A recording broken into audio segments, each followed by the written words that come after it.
Salut tout le monde, j'espère que vous allez bien aujourd'hui.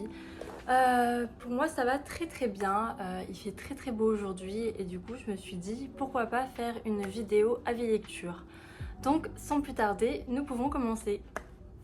Hey, it's me. Alors, commençons par ma première lecture que je vous avais présentée dans ma dernière vidéo Book Haul. Donc voici Les Amants du Spoutnik de Haruki Murakami. Donc j'avais dit que j'avais lu, en fait j'avais déjà lu le livre et que j'allais présenter mon avis, et donc le voici.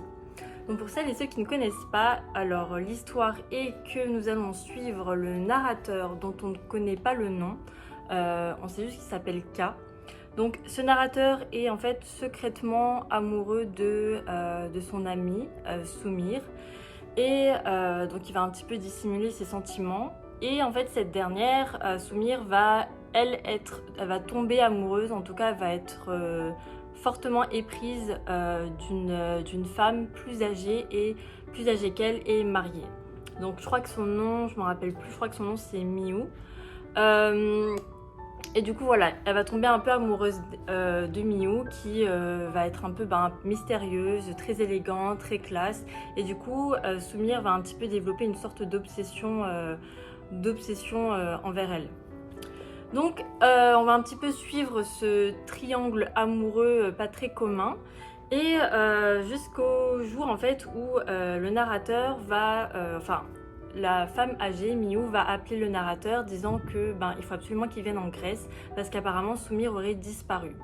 Donc là, le narrateur, voilà, il va se rendre en Grèce et essayer d'éclaircir cette histoire, de savoir où est Sumire, et où est-ce qu'elle a bien pu être, pourquoi elle a disparu. Donc voilà l'histoire. Alors, mon avis sur ce livre, j'ai bien aimé. On retrouve encore une fois la plume de Murakami qui va être très, qui va être très lente. Il va prendre son temps pour expliquer les événements, et du coup ça donne un aspect assez contemplatif à l'histoire. Donc c'est pas un livre qui va nous rusher, on prend son temps, et même s'il se passe pas des choses incroyables, c'est très agréable à lire. On est toujours dans son univers un petit peu onirique, un petit peu mystique, où voilà, on est un peu balancé entre le fantastique, entre voilà, la réalité, les réels. Donc je trouve que c'est très agréable, je trouve que l'auteur maîtrise plutôt bien cette ambiance. Et encore une fois, en fait, avec cet auteur, à la fin, il va nous laisser, nous, lecteurs, avoir notre propre interprétation des choses. Donc il n'y aura pas de fin à proprement dite, ce sera une fin ouverte. Il ne faut pas s'attendre à ce que tout soit élucidé, à ce que tout soit éclairci. C'est vraiment un livre, je trouve, voilà, un livre un petit peu lent, un livre contemplatif. Donc ça prend son...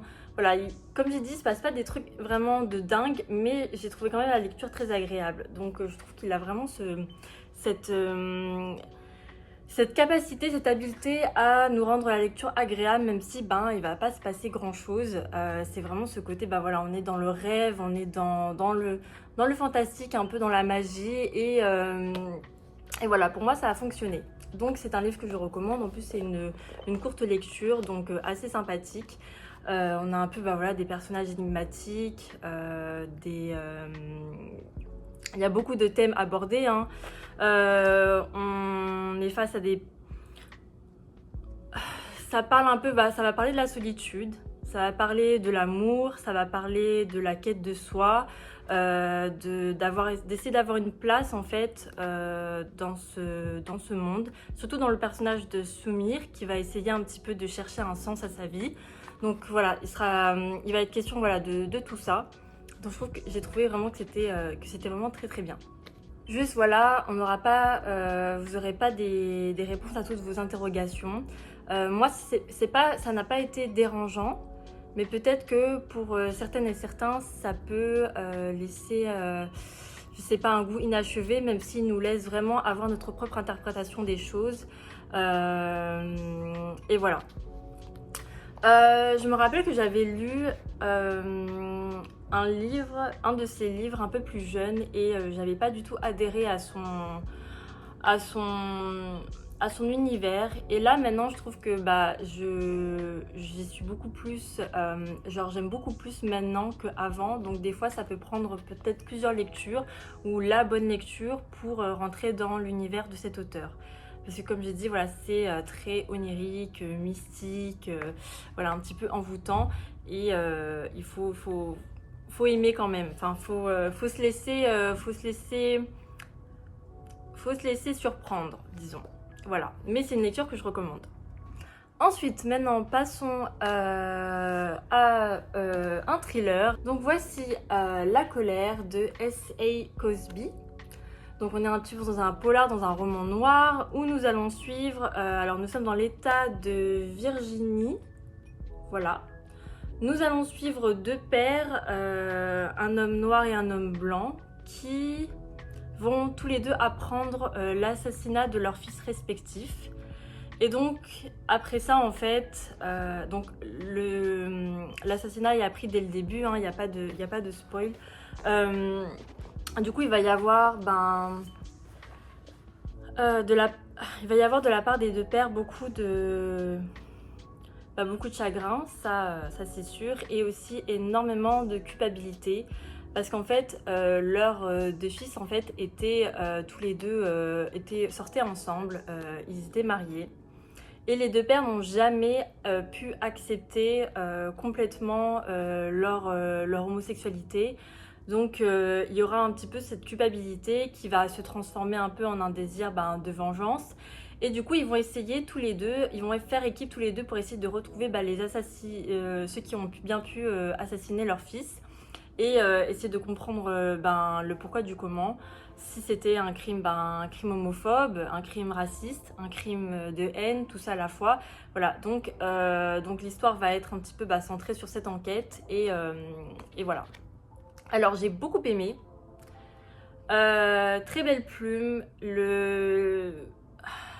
les thèmes du deuil étaient, je trouve que étaient assez central, bien entendu, c'était bien expliqué, c'était bien amené, on ressent tellement les personnages des pères nous touchent parce que il y a tellement, ça se voit, de culpabilité, de rancœur, de haine, il y a beaucoup de choses qui se mélangent. Ça nous fait réfléchir aussi, c'est finalement, on se rend compte que mais qu'est-ce qu'on s'en fiche en fait de qui aime nos enfants ou pas.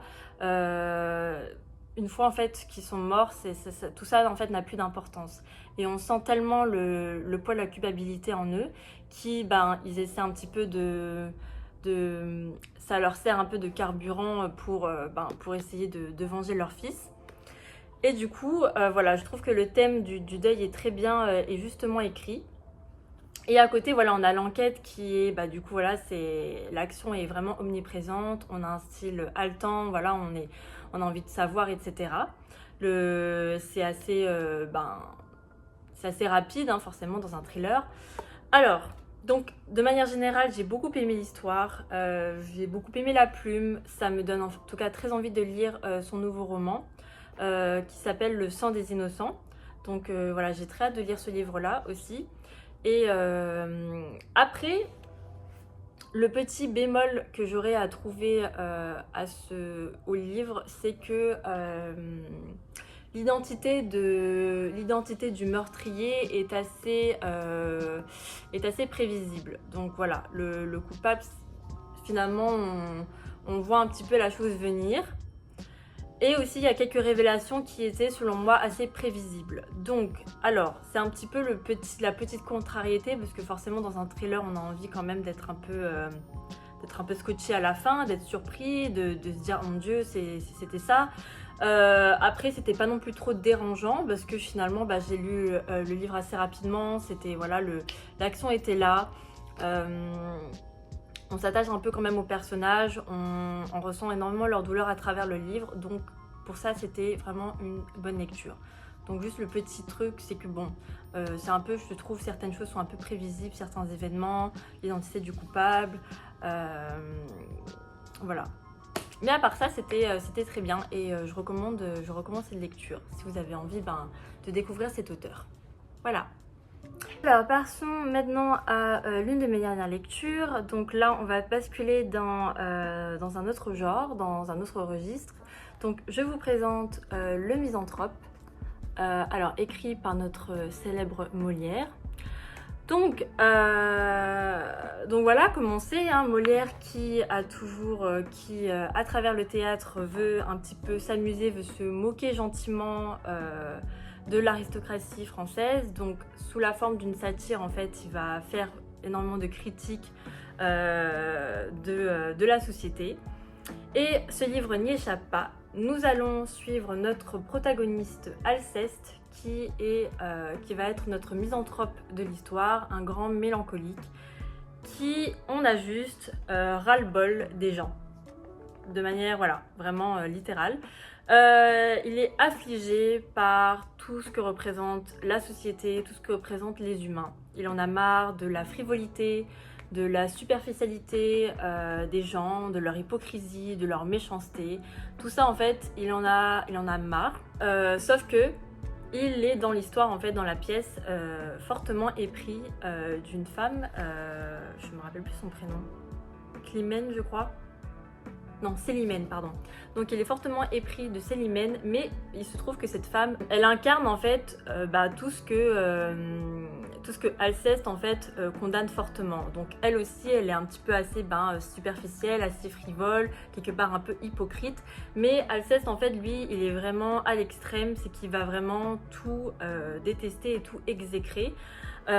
Jusqu'à même en fait les signes les signes de politesse, pour lui tout ça il va trouver ça même hyper hypocrite, finalement hyper superficiel. Il va vouloir un petit peu s'isoler des humains parce que pour lui il ne peut absolument pas vivre avec les autres, en fait avec ses contemporains qui selon lui sont juste faux de la tête aux pieds. Mais le fait qu'il soit épris fortement de Célimène, j'oublie son prénom, de Célimène, et ça montre quelque part un petit peu la contradiction qu'on peut avoir en fait avec nos principes, nos valeurs et avec qui on tombe amoureux. Alors j'ai beaucoup aimé cette pièce parce que on se retrouve fortement dans le personnage de Alceste, parce que Alceste en fait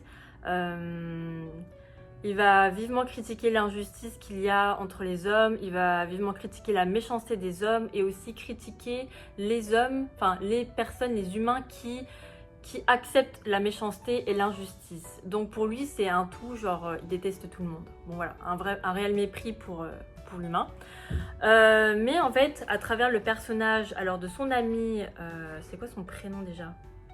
À travers le personnage de Philinte, en fait, lui, Philinte va avoir une vision un peu plus sobre de la vision des humains plutôt. Selon lui, les humains ont toujours été comme ça. C'est la nature humaine. Il va même comparer ça à la nature, comme à des animaux qui vont se manger entre eux. Philinte, il a vraiment, disons, cette philosophie un peu plus mesurée, un peu plus sobre sur comment, en fait, on doit être avec les autres humains. Et surtout aussi qu'il faut accepter quelque part, il faut accepter que les humains peuvent être injustes, peuvent être fourbes, peuvent être méchants et pas essayer de non plus... en fait, comment expliquer la vertu, selon lui, ne peut que s'exercer que s'il y a des gens fourbes et des gens méchants. Si tout le monde était tout gentil comme dans les bisounours, on ne pourrait pas exercer notre vertu. Donc quelque part, il faut savoir accepter que les hommes soient comme ça. Et surtout accepter que la vie, parfois en fait, il ne faut pas prendre la vie trop au sérieux, il faut accepter que la vie peut être une comédie, peut être comique, et d'être poli, le fait de faire la conversation, etc. Ce sont des habiletés sociales dont nous avons besoin pour avoir un certain équilibre social entre les hommes. On a besoin de ça pour pouvoir s'entendre entre nous. Et surtout, voilà, encore une fois, on a besoin des autres. On a besoin d'interagir avec les autres. Et Alceste, finalement, dans son désir de s'isoler, ça le rend plus malheureux qu'autre chose. On comprend quand même le personnage d'Alceste qui en fait voit que... qui en fait en a marre de l'injustice, qui en a marre que les gens vont fermer les yeux, qui en a marre que voilà, les gens qui sont fourbes, les gens qui vont être juste... qui vont juste être mauvais, qui vont s'en sortir, il y a quand même quelque chose d'assez... donc voilà, d'assez intègre chez le personnage d'Alceste, mais il est peut-être quand même un peu trop aux extrêmes. Et il va un peu trop... en fait, lorsqu'on s'enferme dans cette haine, dans ce mépris en fait des êtres humains, on a l'impression qu'on va trop se surestimer nous-mêmes et se dire « je suis trop bien pour les autres personnes » parce que tout le monde, les autres êtres humains, mes contemporains sont fourbes, sont faux, etc. Mais finalement, on se surestime en pensant qu'on est un peu trop bien pour cette société, complètement fausse. Mais finalement, il y a aussi chez les humains beaucoup d'empathie, de la gentillesse, de la bienveillance. Et du coup, on va les sous-estimer. On va seulement penser le pire et on va s'affliger de leurs défauts, mais on ne va pas penser aux qualités de l'être humain. Et voilà, du coup, dans le personnage de Philinte, donc l'ami de Alceste, il y aura un peu plus de mesure dans le jugement que l'on peut porter aux autres êtres humains, et que encore une fois il faut accepter un petit peu de jouer, de faire un petit peu semblant, de jouer, de rentrer dans le jeu. Un Molière sous une forme très satirique, très comique, il va soulever des problèmes intéressants, des problèmes importants. C'est une pièce de théâtre qui fait réfléchir, mais c'est toujours en légèreté, donc c'était très agréable. Du coup, voilà, c'est déjà le temps pour pour le dernier livre que j'ai à présenter. Donc, je vous présente une très grosse bricasse. Donc, j'ai aussi fini Le Trône de Fer, l'intégrale numéro 2 de Georges R.R. Martin.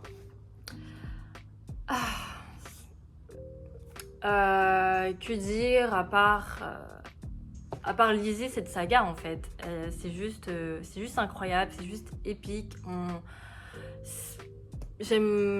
j'aime beaucoup, je suis, c'est vraiment bien. C'est vraiment une saga hyper prenante. Alors voilà, hein, faut pas se laisser décourager par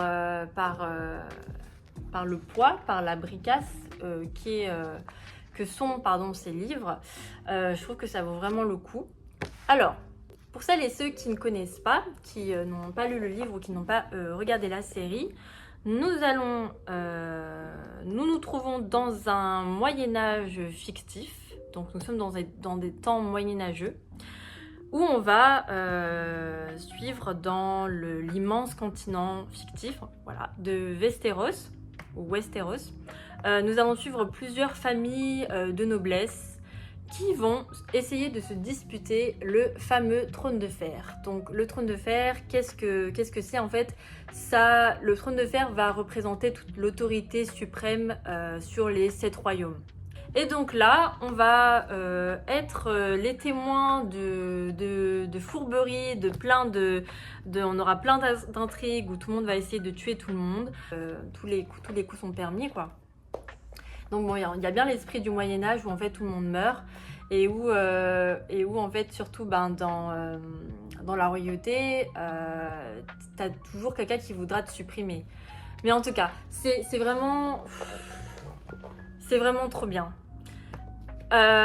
Franchement, je vous jure, si vous êtes dans un reading slump, et même si ok c'est vraiment une grosse bricasse, le tome 1 aussi est assez conséquent, c'est vraiment un livre que je recommande parce qu'il y a de l'action tout le temps, c'est vraiment omniprésent, on ne s'ennuie jamais.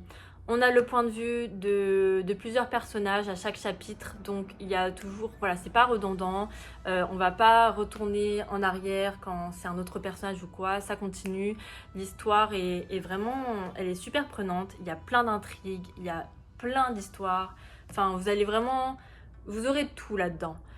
Des histoires de meurtre, d'empoisonnement, d'inceste, bon voilà, il y aura de corruption, de magie noire, c'est de dragons, c'est vraiment riche, c'est vraiment bien. On a des personnages intéressants, voilà, des personnages avec leur propre personnalité, des personnages riches.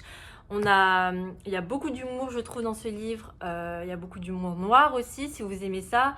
Et la répartie de certains personnages, je vous jure, vous allez juste rigoler. Parce que oui, je trouve que il y a vraiment il y a franchement des personnages qui ont des répliques, qui ont des punchlines, mais vraiment juste vraiment trop drôles. Je pense surtout au personnage de Tyrion Lannister, hein, qui est l'un de mes personnages préférés. Je pense que pour pas mal de fans de Game of Thrones, c'est ça. Voilà, c'est très... il est vraiment très drôle, il a vraiment une répartie aiguisée, c'est vraiment intéressant d'avoir un personnage comme ça. Voilà, donc il est question de guerre, c'est très belliqueux. Après, peut-être, ok, l'un des petits bémols, ce serait peut-être la plume de l'auteur ou la traduction, je sais pas, qui peut parfois être pas la plus limpide, la plus digeste, mais vraiment pas dans le... Je dis pas qu'on va rien comprendre, hein, mais il y a peut-être certains passages qui vont que moi-même j'ai eu du mal à comprendre, peut-être parce que c'était des termes légèrement plus techniques ou j'en sais rien, mais ça n'a pas dérangé, ça n'a nullement dérangé ma lecture. Donc franchement, je peux que le recommander parce que c'est une très bonne saga. Enfin, je le dis après avoir lu l'intégrale 2, hein, je n'ai pas lu la suite, mais c'est sûr que je vais la lire, c'est sûr que je vais la finir. Enfin, du moins, ouais, je vais lire les 5 tomes, les 5 intégrales, et j'espère que d'ici là, peut-être qui sait, notre auteur aura fini d'achever l'œuvre. Voilà. Et bien entendu, je vais vous montrer parce que, étant donné que je vous l'ai si bien vendu, je me suis procuré également l'intégrale 3. Regardez-moi ça. L'intégrale 3 qui, elle aussi, est un beau petit bébé. Hein. Je vous avoue que je voulais à la base, enfin, j'ai à la base acheté le format poche. Parce que je me suis dit, bon, à un moment donné, c'est en train de me casser le dos à tout le temps l'amener partout. Parce que j'aime bien, genre, lire dans les cafés, etc. Donc c'est plutôt agréable si le livre pèse pas une tonne. Donc je me suis procuré la version poche. Sauf que finalement, c'était écrit trop petit. Et j'ai lu les premières pages, je me suis dit, oh là là, non, ce sera pas possible pour moi, c'est pas confortable pour moi en tant que lectrice. Donc, à choisir, ok, je vais me casser le dos. Voilà, je me suis pris le 3, la plus grande version, écrit beaucoup plus gros. Donc c'est beaucoup mieux pour moi, même si, voilà quoi, genre ça va prendre vraiment quasi la moitié de l'espace de mon sac. C'est pas grave, il fallait que je fasse un choix, voilà. Mais et puis aussi, voilà, ça va bien aller avec ma bibliothèque, avec tous mes deux premiers formats, mes deux premiers grands formats. Je pense que j'ai terminé avec cette vidéo, cet avis lecture. J'espère que ça vous aura plu. J'espère que vous avez trouvé peut-être des idées de lecture à lire, que vous avez envie peut-être de checker un des auteurs. En tout cas, moi, j'ai vraiment, dans l'ensemble, beaucoup aimé mes lectures. Sur ce, je vous dis à la prochaine pour une autre vidéo. Du coup, voilà. Donc, bonne journée, bonne soirée et à bientôt. Bye bye!